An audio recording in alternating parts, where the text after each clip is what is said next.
खबर आपको देंगे, बगैर टेंडर्स के 11 अरब रुपए के ठेके देने पर महकमा एंटी करप्शन ने DGKDA को खत लिख दिया है। महकमा एंटी करप्शन ने ठेकों में होने वाली मुबैना बेज़ाब्तगियों के हवाले से DGKDA से तफसीली रिपोर्ट तलब कर ली है।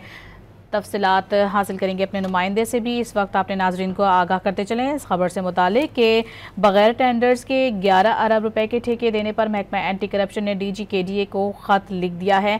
ख़त में क्या कहा गया है बताएंगे हमें हमारे नुमाइंदे इमरान आहद खान। इमरान, इस खबर की तफसीलात से आगाह कीजिएगा। देखिए, बिल्कुल कराची डेवलपमेंट अथॉरिटी है जिसमें ठेकों की मद में अरबों रुपए की मुबैना करप्शन का ये मामला है। सिंध हुकूमत का महकमा एंटी करप्शन इस मामले में हरकत में आ गया है, जबकि महकमा एंटी करप्शन का डायरेक्टर जनरल KDA को महकमे ने खत भी लिखा है और उसमें कहा गया कि जो आतिफ नजर कंपनी है इसको बगैर टेंडर के 11 अरब रुपए के ठेके कैसे दिए गए, जबकि महकमा एंटी करप्शन ने शिकायत मौसूल होने पे DGKDA से भी जवाब तलब किया है। जबकि सिंध में कंट्रैक्टर एसोसिएशन के जो फोकल पर्सन उनके जानिब से महकमा एंटी करप्शन को ये दरख्वास्त दी गई थी कि यहाँ पर बड़े पैमाने पे करप्शन की गई है जिसकी फौरी तौर पर एक्शन लिया जाए।